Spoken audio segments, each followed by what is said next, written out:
থেকে এমন ভাবে ওয়াদা হইছে যে ইনশাআল্লাহ আজীবনের সম্পর্ক আল্লাহর জন্য। আবার বলেন ইনশাআল্লাহ। তো আসেন, আপনারা কথাটার উত্তর দিবেন যে কোরআন নাযিল করছে আবার কোন আরেকবার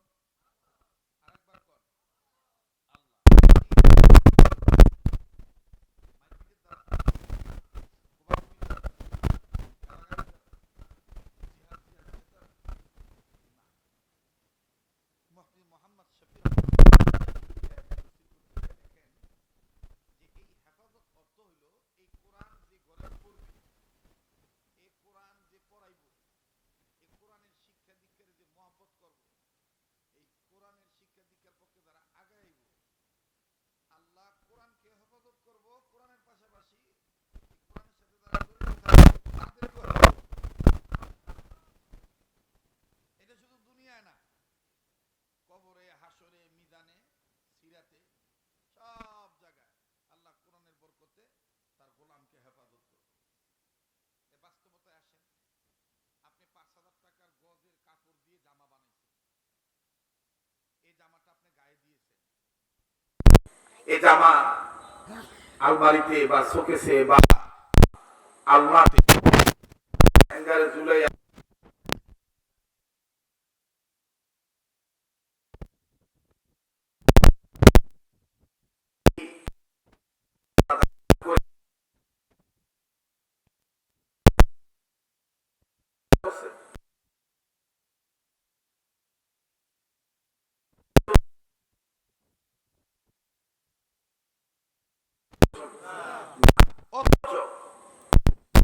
বাবা বা দাদা বা নানা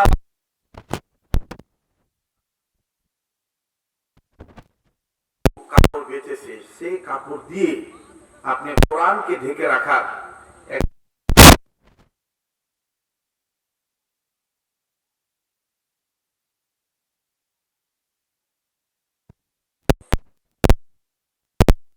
কম দামি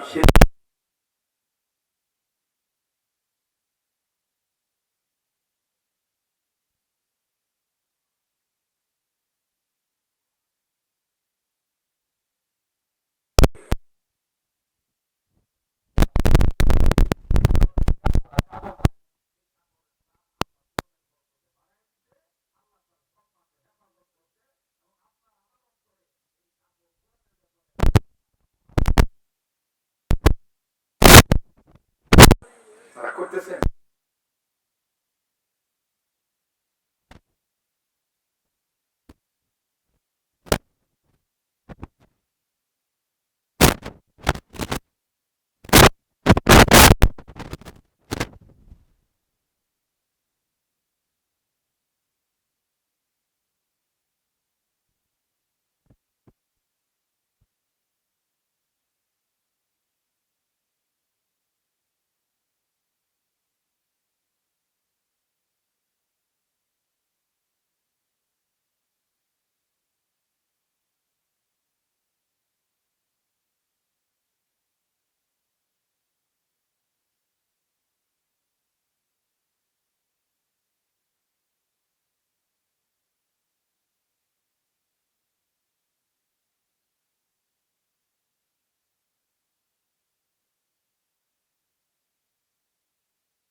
আল্লাহ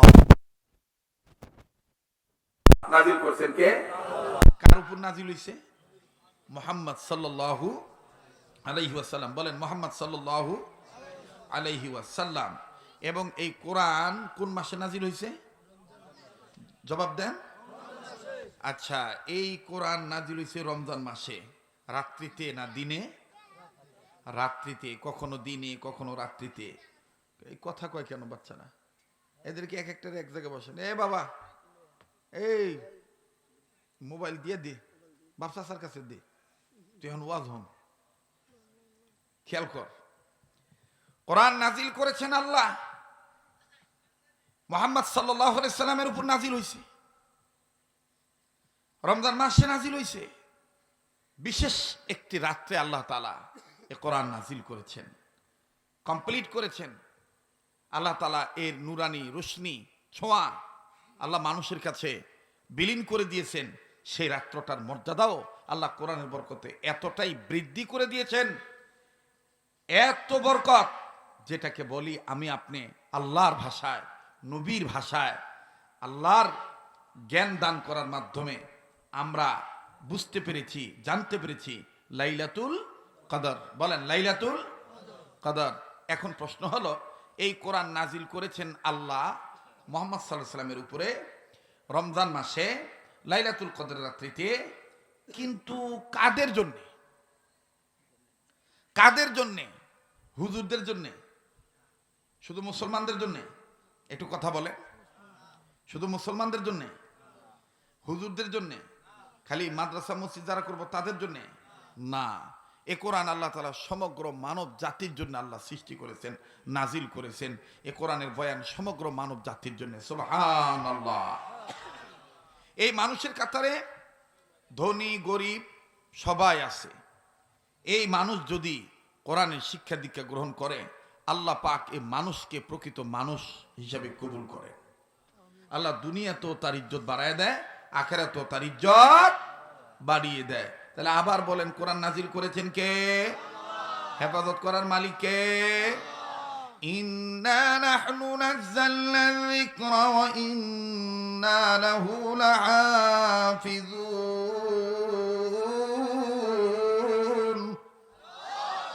ঘুমায় গেছেন গা? তো কোরআন ভালো লাগে না খারাপ লাগে? তো কোরআন শুনে আল্লাহু আকবার আসতে বলবেন না জোরে বলবেন? একটু জোরে বলেন, আবার বলেন আল্লাহু আকবার। আর একবার কোন আল্লাহু আকবার। যারা মনে কষ্ট নিয়ে চলে গেছে, আড়াআড়ি ভাব করে বলতেছে ওয়াজ আর আজকে হইব না, ওদেরকে একটু আওয়াজ দিয়ে বুঝিয়ে দেন যে না হইব। কথা কয় না?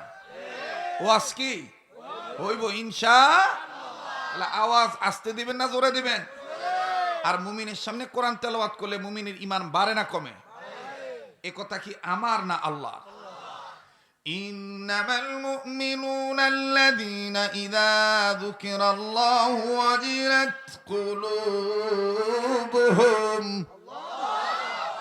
ওয়া ইযা তুলিয়াত আলাইহিম আয়াতুহু যাদাতহুম ঈমানা।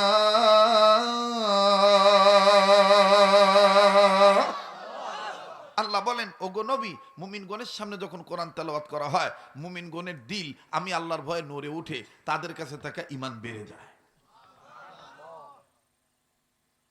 কেমনে মুমিনগণের দিল আল্লাহর ভয়ে নড়ে ওঠে?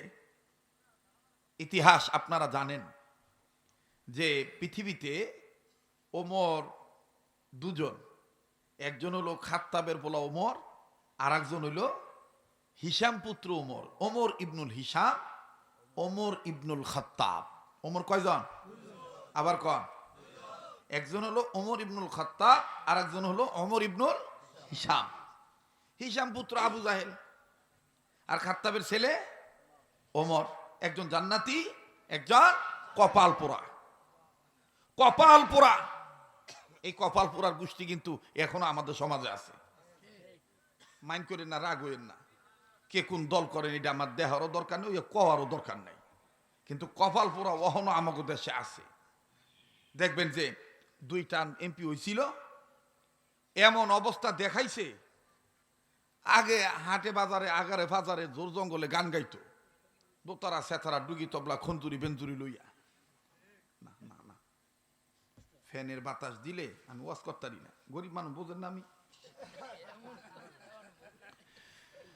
তো দেখবেন যে আউল বাউল বয়াতির মেয়ে, কিন্তু সুযোগ পাইয়া এমন অবস্থায় সে প্রবেশ করেছিল যে ধরাকে সরা মনে করেছে, কি হনুরে, মানুষকে মানুষ মনে করে নাই। এক পর্যায়ে কোরআন হাদিসের উপরেও সে আঘাত দিছে।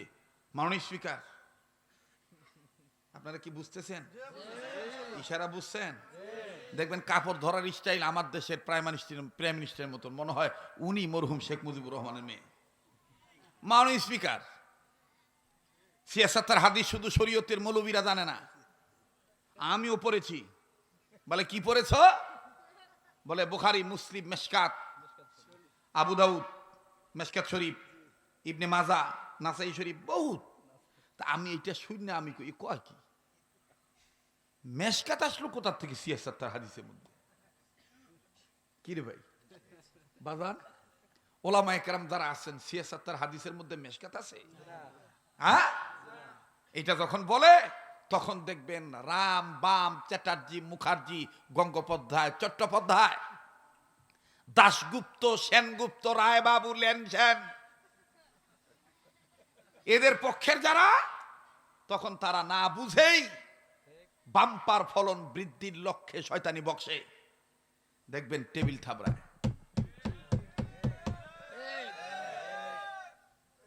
মানে এমনি তো পাইছে ঢোলের বাড়ি, এমনি তো নাসুই না বুড়ি, আরো পাইছে।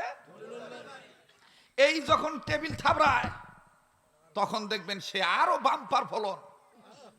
তসলিমা নাসরিনের রেখে দেওয়ার ডিম থেকে ফুটে ওঠা বাচ্চা, তখন দেখবেন সে সুরে মাতাল দিয়া সংসদে মিয়া তুমি গিয়েছো, তুমি জনগণের দরদে কথা বলবা, তুমি সেখানেও তোমার বয়াতি টান দিয়ে বলো মাননীয় স্পিকার, কথা কয় না। আমি কি গোরস্থানে কথা কইতেছি? আপনার কি মইরা গেছেন কেন? ইব্রাহিম হুজুর আমার জানাজা পড়ে টানছে, তোরমই তো লাগে। হ্যাঁ, না না, হুজুররা কয়, হুজুররা চেষ্টা করে যে আমার মুসল্লিরা, আমার ভাই ব্রাদাররা একটু যদি জবাব খোলে তাহলে আমরা ওনাদের সাথে একটু আগাইম, কথা কয় না। হুজুররা আছে বিদায় জগৎ এখনো টিক্কা রইছে, হুজুর থাকবো না জগৎ থাকবো না, আলেম থাকবো আলম থাকবো, আলেম থাকবে না আলম থাকবো না। ওই আবার আঙ্গারিয়ার আলম না, কি আঙ্গারিয়ার আলম? এই আঙ্গারিয়ার আলম এই শ্যামরা গেছে কইরে, ওই আলম না। আলম হইল এই দুনিয়া এবং আখিরাত। আলেমদের সাথে সম্পর্ক রাখবেন, দোনো আলম আল্লাহ ঠিক রাখবে। আল্লাহু আকবার। আরে বাপ রে বাপ, সে মেশকাতের দোহাই দিয়ে বলছে, এবার যখন এই লালবাতি জ্বলে উঠছে, এখন আফসোস করে বলতেছে জনগণ আমাকে চিনল না। জনগণ তোর আর কি চিনার দরকার? এই জন্য দুঃখ করে বলতেছে আমি আগে ডে কইরা খাইমু। তো তোর না করছে কেডা?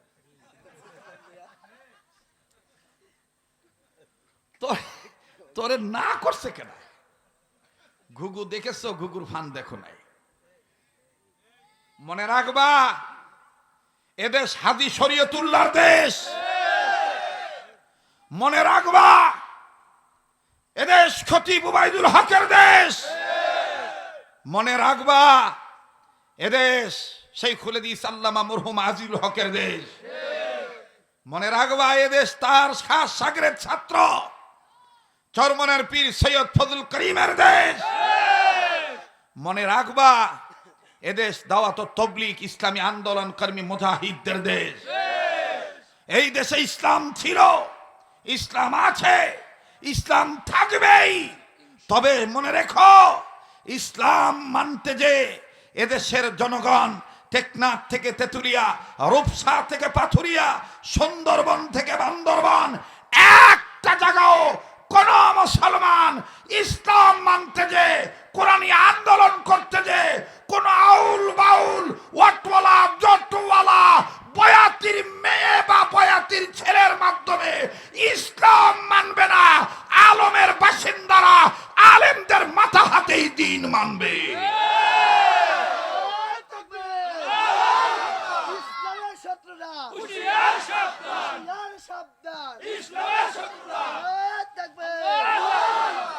মুহতারাম হাজিরিন, আমার বন্ধুগণ, রাত্র অনেক গভীর হইছে। আমি আপনারা যদি একটু কুরবানি করেন, খালি যদি মনে মনে খালি এটা চিন্তা করেন যে হবাই আসার আজানের পরে বইছি। কি যুবক ভাইরা প্রেমের সুরসুরি তোলা গান গায়, তার বিরুদ্ধে মামলা হয় না। এক এক বছর এক একটা সারে ফাইটটা যায়। এত ভাড়া ভাটছে, জোরাই লাগানোর মানুষ পায় না। হ্যাঁ হ্যাঁ, আবার দেখবেন তালে তাল মারে, খাজা বাবা মার হাবা। আকাশটা কাঁপছিল কেন, জমিনটা নাচছিল কেন? ওর 14 গোষ্ঠী যদি দেখা জিগান, সোরার পোসোরা থতমা ভাঙ্গা হালাইমু, কবে আকাশ নাচছিল আর জমিন কাঁপছিল কইয়া যা, কইতে পারবো? হ্যাঁ, কইতে পারবে না। এই বাচ্চাটাকে একটু, যাই হোক, প্রতিবন্ধী সন্তান যার ঘরে আছে একটা আমল শিখাই দিই যে প্রতিবন্ধী সন্তানরা জান্নাতি, এরা মরবে জান্নাতে যাবে। আমাদের সমাজে তো অনেকের ঘরে প্রতিবন্ধী সন্তান হইলে মন খারাপ, আল্লাহ আমার কি একটা বোঝা দিল না। আপনার কপাল ভালো যে আল্লাহ আপনার ঘরে একটা প্রতিবন্ধী সন্তান দিছে। এই সন্তান মারা যাবে, জান্নাতে যাবে। তখন এই সন্তান জান্নাতে ঢোকার আগে জিজ্ঞাসা করবে, আল্লাহ আমাকে তো আপনি কিছুই দেন নাই, বুঝার শক্তিও দেন নাই, আর বুঝার শক্তি দিলেও আমি কইছি মানু বুঝে নাই, আমি কইছি ডাইনে যাইমু, মানু মনে করছে আমি বামে যাইমু। তো এখন আমার একটা কথা শুনবেন, আল্লাহ বলবে তুমি কি বলবা বলো। তখন এই প্রতিবন্ধী সন্তান বলবে, আল্লাহ আমি কথা বলতে পারতাম না, চলতে পারতাম না, বিকলাঙ্গ ছিলাম, ডানেরটা বামে যাইতাম, এর মধ্যে হতো কিছু আদম সন্তান আমাকে ভালোবাসছে, মোহাব্বত করছে, যত্ন নিছে, বিশেষ করে আমার মা, আমার বাবা, আমার আত্মীয় স্বজন। তা আমাকে যেহেতু জান্নাত দিচ্ছেন, তা আমি ওনাদেরকে নিয়ে আমি জান্নাতে যেতে চাই। আল্লাহ তখন বলে দিবেন যে তোমাকে যারাই মোহাব্বত করেছে তাদেরকে নিয়ে তুমি জান্নাতে চলে যাও। এজন্য প্রতিবন্ধী সন্তান এটা যার ঘরে আসে, এটা বড় একটা ভাগ্য আল্লাহ তাআলা নিয়ামত হিসেবে আপনাকে দিয়েছে, আপনি অবহেলা করবেন না। এই জন্য এই ধরনের যারা আছে তাদের সাথে রুল ব্যবহার নয়, আদর করে যত্ন করে, একটু আদর করলে দেখবেন আবার বুঝ হয়ে যায়। ঠিক আছে, আল্লাহ তাআলা বুঝার তৌফিক দান করেন। আর একবার বলেন আমিন, আবার কোন আমিন। মোহতারাম হাজিরিন, এই ফাইটটা যায় বহুত কিছু করলো, কিন্তু তাদের বিরুদ্ধে কোনো ঝামেলা হয় না। কিন্তু আমাদের দেশে দেখবেন আমরা নির্যাতিত পুরুষ লোকেরা নারী নির্যাতনের মামলার আসামি হইয়া জেল খাটতেছে, এলাকায় মুখ দেখাইতে পারতেছে না, কিন্তু ওরা উলঙ্গ হইতে ফাইটটা যাইতে এত ফাটাইতেছে, ওগো বিরুদ্ধে কোনো মামলা হয়